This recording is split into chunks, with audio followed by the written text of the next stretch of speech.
제가 여러분께 먼저 질문을 하나 드리고 말씀을 시작하겠습니다.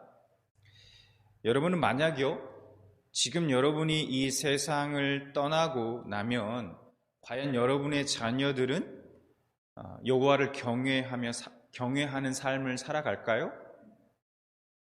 예수를 잘 믿고 신앙을 유지하면서 그렇게 살아갈까요? 어떻게 생각하십니까?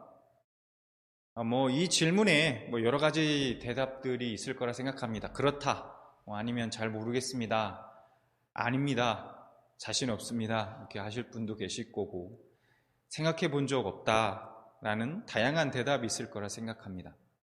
그러나 하나 분명한 사실은 내가 예수 믿고 구원받은 사람이라면 또 그 믿음이, 그 신앙이 가장 중요한 유산이다 라고 생각하고 있다면 그 신앙의 유산을 어떻게든 우리 자녀들, 즉 다음 세대 우리 자녀들에게 물려주고 싶을 것입니다. 근데 현실은요, 그렇게 쉽지 않다는 거예요. 녹록지 않다는 겁니다. 생각처럼 잘 되지 않는다는 것이 문제죠. 내 자녀를 내 마음대로, 내가 원하는 대로 그 신앙을 아무리 이렇게 물려주고 싶어도 그게 참 말처럼, 우리의 생각처럼 잘 되지 않는다라는 것이죠. 나중에는 이런 생각들을 하게 됩니다. 조금 우리 마음속에 좀 합리화하는 마음들이 생기기도 해요. 이미 장성한 아이들을 내가 어찌할 수 있겠는가? 자녀들이 예수 믿고 변화되는 일이 내 힘으로 될 수 있는 일이 아니지 않는가? 그건 전적으로 하나님의 영역이 아닌가? 이런 생각이 솔직히 아주 틀린 말은 아닙니다. 틀린 것은 아니죠. 물론 그렇다고 다 맞는 생각도 아닙니다. 왜냐? 우리 부모 세대는 다음 세대 우리 자녀들의 신앙에 대해서 분명한 책임이 있기 때문입니다. 성경은 그것을 우리에게 말해주고 있습니다. 그래서 우리는 오늘 말씀을 통해서요, 부모 세대들이 책임이 무엇인지를 좀 함께 알아보고, 어떻게 우리의 그 자녀 세대들, 다음 자녀 세대들에게 우리의 신앙의 그 유산을 물려줄 수 있을지를 우리가 한번 함께 고민해 보기를 원합니다. 자, 오늘 본문 말씀 먼저 6절 말씀을 함께 보겠습니다. 전에 여호수아가 백성을 보내매 이스라엘 자손이 각기 그들의 기업으로 가서 땅을 차지하였고, 여호수아가 각 지파에게 땅을 나누어 주었습니다. 그리고 백성들은 자신이 분배받은 땅으로 돌아가서 그 땅을 차지했습니다. 그리고 이어서 7절 말씀을 보면 이렇게 말씀합니다. 백성이 여호수아가 사는 날 동안과 여호수아 뒤에 생존한 장로들, 곧 여호와께서 이스라엘 위하여 행하신 모든 큰 일을 본 자들이 사는 날 동안에 여호와를 섬겼더라. 각자가 차지한 땅에서 살면서 여호수아가 살아있는 동안 백성들은 여호와를 잘 섬겼습니다. 이스라엘 백성들이 즐거이 그리고 기쁨으로 하나님을 예배하며 그분의 말씀에 순종하며 살았다는 얘기예요. 백성들은 여호수아가 죽은 후에도요, 여호수아와 함께 했던 그 장로들이 살아있는 동안에는 하나님을 잘 섬겼습니다. 하지만 문제가 있었어요. 문제는 그들이 모두 죽은 후였습니다. 하나님을 경험하였고 하나님이 살아계심을 알고 하나님께서 이스라엘에게 어떤 일을 행하셨는지 그것을 확실히 아는 자들이 모두 죽은 후에 모든 상황이 완전히 달라지게 됩니다. 이스라엘에게 있어 여호수아와 장로들의 죽음은요, 암울한 역사로 바뀌는 전환점이 되게 됩니다. 그래서 이어서 10절 말씀을 보겠습니다. 그 세대의 사람도 다 조상들에게로 돌아갔고 그 후에 일어난 다른 세대는 여호와를 알지 못하며 여호와께서 이스라엘 위하여 행하신 일도 알지 못하였더라. 그 세대의 사람도 그 조상들에게로 다 돌아갔다고 말씀하고 있어요. 그 세대의 사람들은 어떤 사람들입니까? 앞서 말한 이스라엘 백성들을 위하여 하나님께서 행하신 그 모든 일을 경험하고 본 자들을 가리킵니다. 그들이 다 죽었습니다. 그 다음에 나오는 내용은 그 후에 일어난 다른 세대에 대해 말씀하고 있습니다. 자, 이집트 바로에 의해서 그 폭정 가운데 노예로 지내다가 출애굽했던 1세대들은 광야에서 다 죽었죠. 그리고 여호수아와 함께 가나안을 정복했던 그 2세대도 다 죽었습니다. 그리고 이제 그 후에 일어난 세대, 즉 3세대가 등장하게 되는 것입니다. 이 3세대는 가나안에서 태어난 사람들을 말하고요. 또 가나안에 정착해서 살아가는 사사 시대의 사람들을 말하고 있습니다. 그런데 이 세대는 여호와를 알지 못하고 여호와께서 이스라엘을 위하여 행하신 일도 알지 못했다라고 말씀하고 있다는 것이죠. 그런데 여러분, 저는 이 말씀이 잘 이해가 되지 않습니다. 왜냐? 아니, 하나님을 어떻게 모를 수가 있느냐는 거예요. 여러분, 수백 년이 지난 일입니까? 아닙니다. 그냥 몇 세대가 지난 것도 아니에요. 그런데 하나님에 대해서 전혀 몰랐다? 전혀 몰랐을까요? 과연? 하나님께서 애굽에서 하신 일들과 그 홍해를 가르시고 광야에서 만나와 메추라기를 내려주시고 반석에서 물을 내어 마시게 하시고 요단강 그 강 바닥을 발로 밟고 건너가서 요새인 그 여리고성, 경고왔던 여리고성을 정복한 일들을 전혀 몰랐을까요? 진짜로? 그러니까 부모들이 얘들아 하나님이 말이다 라고 말하면 자녀들이 네? 하나님이요? 하나님이 누군데요? 과연 그렇게 했을까요? 아닐 거라 생각합니다. 그들은 부모 세대를 통해서요 분명하게 들었을 거예요. 알고 있었을 겁니다. 그런데 그 후에 일어난 다른 세대는 여호와를 알지 못하며 라고 지금 말씀하고 있다는 거예요. 자, 그러면 이 말씀의 의미가 무엇일까? 제가 지난번 그 설교 시간에도 설교할 때도 말씀을 전할 때도 말씀드렸는데요. 단순히 지식으로만 남았다는 거예요. 하나님을 안다는 것은 하나님과의 관계 안에서 그분이 어떠한 분이신지, 그분이 나에게 어떤 은혜를 베푸셨는지 지식으로가 아니라 경험적으로, 체험적으로 아는 것을 말합니다. 이스라엘은 하나님이 함께 하신 특별한 역사를 가지고 있었던 민족이었어요. 그렇지 않습니까? 어떤 민족이 이스라엘 민족과 같은 그런 역사를 갖고 있습니까? 정말 자랑스럽고 위대한 역사를 가지고 있었어요. 백성들은 이 역사를 유산으로 이어받았습니다. 여러분, 얼마나 감사한 일입니까? 그런데 문제는 그 역사 속에 담긴 신앙을, 그 정신을 이어받지 못한 것입니다. 그들은 그런 역사를 베푸신 하나님과 자신들의 삶과는 연결시키지 못한 거예요.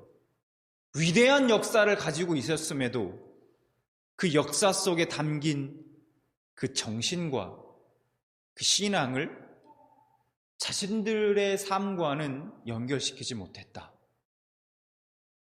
그 위대한 역사가 그 역사의 주인이신 하나님이 과연 나에게 어떤 의미가 있는지, 그것 때문에 내가 어떻게 살아야 하는지 아무런 영향을 주지 않았다면 그것은 하나님을 아는 것이 아니라는 것이죠. 여호수아 이후의 백성들은 그 하나님을 알지 못했습니다. 다시 한번 말씀드리지만 하나님을 알지 못했다는 것은 지식으로 하나님을 모른다는 말이 아닙니다. 그들의 삶에서 더 이상 하나님이 중심이 되지 못했다라는 말입니다. 그들의 삶에 어떠한 영향도 주지 못했다는 말입니다. 자, 그러면 왜 이런 일이 일어났을까요? 중요한 것은 이것이죠. 왜 이런 일이 일어났을까 하는 거예요. 아버지가 아들에게 하나님을 경외하는 법을 가르치지 못했습니다. 그래서 아들은 하나님이 어떤 분이신지, 그분이 무엇을 기뻐하시고 무엇을 미워하시는지, 그분을 어떻게 섬겨야 하는지, 그분의 백성으로서 어떻게 사는 것이 합당한지를 배우지 못했습니다. 가나안의 땅은 유산으로 물려주었을지는 모르지만 신앙의 유산을 물려주지 못했던 것입니다. 여러분, 이것이요 정말로 가슴 아픈 일입니다. 왜냐? 사사기의 비극이 이렇게 시작되기 때문이에요. 여기서부터 여호와를 알지 못하는 것, 여러분, 이것이 사사기에 나오는 모든 문제의 원인입니다. 타락의 원인, 모든 그들의 죄악의 원인. 한 세대가 경험했던 그 하나님을요, 다음 세대에게 전해주지 못한 것, 이것이 바로 비극의 시작입니다. 그래서 오늘 본문에서 그 후에 일어난 세대를 무슨 세대라고 말합니까? 어떤 세대라고 말합니까? 다른 세대라고 말합니다. 다른 세대요. 사사기에 나오는 백성들은 이전 세대와 같지 않다는 거예요. 다르다는 거예요. 여러분, 좋은 의미에서의 다름이 아니에요. 하나님을 알지 못하는 세대라는 말입니다. 여러분, 우리는 생각해 봐야 해요. 그럼 지금 우리들의 자녀들은 괜찮은가? 지금 우리들의 자녀들은 아무 문제 없는가? 지금은 괜찮을 수도 있습니다. 딱히 큰 문제가 드러나지 않을 수도 있어요. 그러나 우리 부모 세대가 그 책임을 다하지 않는다면요, 오늘 이 사사기의 문제가 곧 우리 자녀들의 문제가 될 것입니다. 다음 세대 우리 자녀들이 다른 세대가 될 수도 있다는 거예요. 우리가 방심하면, 그냥 엉뚱한 곳에 마음을 빼앗겨 한눈 팔고 있으면 우리는 세상에게 다음 세대인 귀한 우리 자녀들을 빼앗기고 말 것입니다. 자, 그러면 이제 우리들의 자녀, 손자, 손녀를 어떻게 지킬 수 있을까? 다음 세대에게 우리의 믿음과 신앙을 어떻게 물려줄 수 있을까?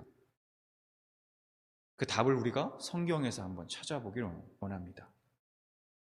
사실 하나님은요, 이스라엘 백성들에게 가나안 땅에 들어가기 이전에 그 땅에 들어가서 어떻게 해야 할지에 대해서 미리 다 말씀해 주셨습니다.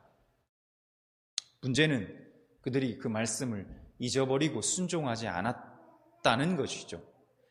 신명기 6장 말씀을 보겠습니다. 6장 1절 말씀을 보겠습니다. 이는 곧 너희의 하나님 여호와께서 너희에게 가르치라고 명령하신 명령과 규례와 법도라 너희가 건너가서 차지할 땅에서 행할 것이니 말씀하고 있습니다. 모세는 백성들에게요, 가나안 땅에서 하나님이 명하신 것을 행하라고 합니다. 그리고 이어지는 말씀에 그 목적이 무엇인지 말씀하고 있어요. 2절. 곧 너와 내 아들과 내 자손들이 평생에 내 하나님 여호와를 경외하며 내가 너희에게 명한 그 모든 규례와 명령을 지키게 하기 위한 것이며 또 내 나를 장구하게 하기 위한 것이라. 그 목적이 무엇입니까? 바로 너뿐만이 아니라 너희 아들과 손자들까지도 하나님을 경외하며 살도록 하기 위해서 하나님이 명하신 것을 행하라는 거예요. 자, 그리고 하나님이 약속하십니다. 하나님의 약속이 있어요. 3절, 이스라엘아 듣고 삼가 그것을 행하라. 그리하면 네가 복을 받고 내 조상들의 하나님 여호와께서 네게 허락하심 같이 젖과 꿀이 흐르는 땅에서 네가 크게 번성하리라. 젖과 꿀이 흐르는 가나안 땅에서 복을 누리며 번성하게 될 것이라고 약속합니다. 어떻게 했을 때요? 하나님이 명령하신 것을 듣고 행하면 그렇게 하시겠다는 거예요. 자, 그러면 어떻게 하나님의 명령을 다 잘 듣고 행할 수 있을까? 자, 5절의 그 해답을 말씀하고 있습니다. 5절 말씀 보겠습니다. 너는 마음을 다하고 뜻을 다하고 힘을 다하여 내 하나님 여호와를 사랑하라. 마음을 다하고 뜻을 다하고 힘을 다하여 하나님을 사랑하라고 말씀하십니다. 지금 모세가 이스라엘 백성들에게 이렇게 말하고 있는 거예요. 가나안 땅에서 너와 자손들을 하나님의 복을 누리며 살길 원하니? 자, 그러면 꼭 잊지 말고 기억해. 가장 중요한 것은 마음을 다하고 뜻을 다하고 힘을 다해 너의 하나님 여호와를 사랑하는 거야 라고 말씀하고 있는 겁니다. 하나님을 사랑하면요, 말씀에 순종합니다. 하나님은 무엇보다 먼저 사랑을 명령하셨습니다. 마음을 다하여 하나님을 사랑하라고 말씀하셨습니다. 그래서 예수님도 하나님을 사랑하는 것이 첫째 되는 계명이라고 말씀하셨죠. 자, 그런데 여러분, 지금 이 신명기의 말씀이 누구에게 하시는 말씀인가요? 자녀들에게 사랑하도록 가르치라는 명령인가요? 아닙니다. 여기서 너는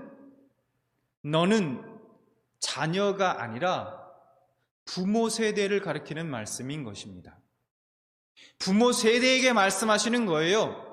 네가 부모로서 자녀를 위해 해야 하는 그것은 바로 하나님을 사랑하는 것이다. 가르치는 방법을 고민하기 전에 가장 먼저 해야 할 것은 네가 하나님을 사랑하는 거야. 말씀하고 있는 겁니다. 신명기 6장 4절에서 모세는 이스라엘 백성들에게 들으라 라고 명령하십니다. 그 들으라는 명령의 첫 번째가 바로 뭐냐? 하나님을 사랑하라는 것입니다. 그리고 그 다음에 어떻게 해야 하는지 그 구체적 방법들에 대해 말씀하고 있어요. 6절, 오늘 내가 내게 명하는 이 말씀을 너는 마음에 새기고 집에 앉았을 때든지 길을 갈 때든지 누웠을 때든지 일어날 때든지 이 말씀을 강론할 것이며 너는 또 그것을 내 손목에 매어 기호를 삼으며 내 미간에 붙여 표로 삼고 또 내 집 문설주와 바깥문에 기록할지니라. 그 다음에 방법적인 것들을 막 말씀해 주세요. 여러분, 이 말씀을 어떻게 순종할 수 있습니까? 하나님을 사랑하면 이 말씀에 순종할 수 있는 거예요. 여러분, 저는요, 이 말씀에서 다음 세대인 우리 자녀들이 다른 세대가 되지 않게 하기 위한 해결책을 보게 됩니다. 그것은 한마디로요, 우리 부모 세대가 하나님을 사랑하는 것입니다. 다시 한번 말씀드리겠습니다. 우리 부모 세대가 하나님을 사랑하는 것. 그것이 해결책이다. 마음을 다하고 뜻을 다하고 힘을 다해 하나님을 사랑하는 것입니다. 세상에 믿음 있는 부모들은요, 자신들의 자녀들에게 올바른 교리를 가르치고 세상의 악한 것으로부터 보호하려고 합니다. 그렇죠. 여러분들도 다 같은 마음이실 거예요. 그런데 정작 우리는 내 삶이 자녀들에게 어떤 말을 하고 있는지에 대해서는 잘 생각하지 않습니다. 내가 자녀들에게 말하고 가르치는 것과 내가 살아가는 것이 얼마나 차이가 나는지는 살피려고 하지 않는다는 거예요. 여러분, 이것이 왜 중요할까요? 왜냐하면 우리 자녀들은요, 그 차이를 계속해서 보고 있기 때문이에요. 나는 모르지만 우리 자녀들은 내가 하는 말, 내가 하는 행동, 삶에서의 모습 하나하나를 다 보고 있습니다. 계속해서 보고 있다는 거예요. 여러분, 저는 사실 이것이 가장 두렵습니다. 저도 한 사람의 부모로서, 아버지로서. 점점 더 악해져만 가는 세상에 남겨질 나의 자녀보다요, 지금 내가 자녀들에게 말하고 가르치는 것과 내가 살아가는 것이 전혀 다를까 봐 그렇게 비춰질까 봐 저는 그것이 가장 두렵습니다. 하나님을 섬기는 것이 가장 가치 있다고 말하면서 정작 나는 하나님을 얼마나 사랑하고 있는지, 나는 정말 기쁨으로 하나님을 섬기고 있는가? 혹시 하나님을 섬기는 즐거움을 잃어버린 것은 아닌가? 하나님에 대한 사랑이 식어버린 것은 아닌가? 만약 그렇다면 그런 우리에게서 우리의 자녀들이 과연 무엇을 배울 수 있을까요? 어떤 신앙을 본받을 수 있을까요? 우리가 자녀들에게 말씀을 하나 암송시키는 것 중요하죠. 그런데 그것보다 더 중요한 것이 있습니다. 그것은 그 암송하는 말씀을 엄마, 아빠가 삶으로 보여주는 것입니다.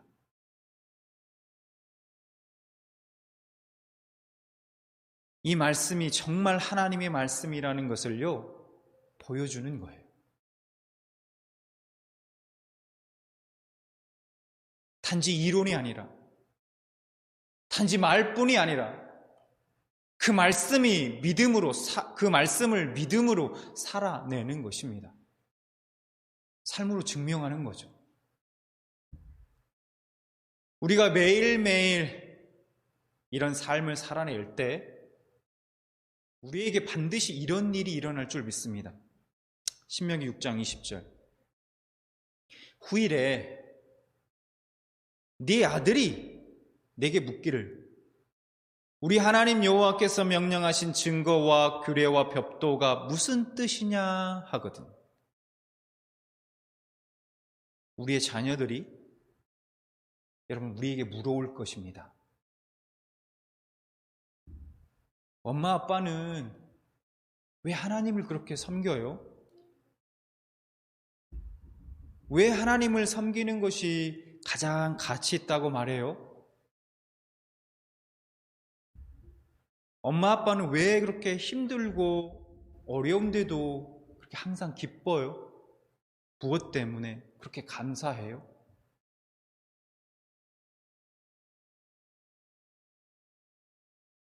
우리의 자녀들이 그것을 궁금해하면서 우리의 신앙의 궁금해하면서 물어올 것입니다.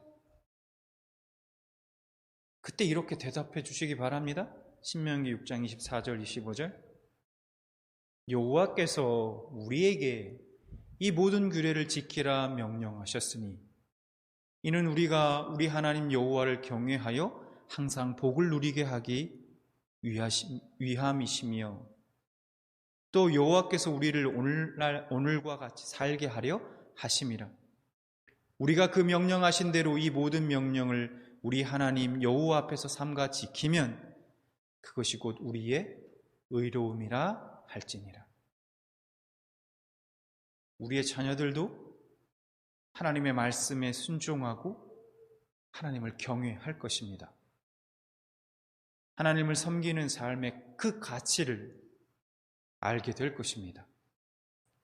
이것이 부모로서 자녀를 정말 사랑하는 방법입니다. 다른 것이 아니에요. 이것이 우리 사랑하는 자녀들에게 물려줄 가장 가치 있는 유산인 것입니다. 여러분, 한 세대도 유지할 수 없는 땅을 물려주시겠습니까? 한 세대도 유지할 수 없는, 한순간에 다 날아가 버릴 수 있는 그 세상의 재물을 물려주시겠습니까? 그것이 자녀를 사랑하는 방법일까요? 아닙니다. 여러분은 여러분의 자녀를 사랑하십니까? 너무나도 대답이 뻔한 질문이죠. 이 질문에 여러분이 당연합니다 라고 대답하신다면 가장 먼저 하나님을 사랑하시기 바랍니다. 마음을 다해, 뜻을 다해, 힘을 다해, 어떤 감정적인 것보다도 마음을 다하고 뜻을 다하고 힘을 다해서 우리가 하나님을 사랑할 수 있도록 최선을 다하시는 삶 가운데 보여주시는 여러분 되시기 바랍니다. 마음을 다하고 뜻을 다하고 힘을 다해 하나님을 사랑하는 것이 바로 나의 자녀를 사랑하는 것임을 꼭 기억하시기 바랍니다.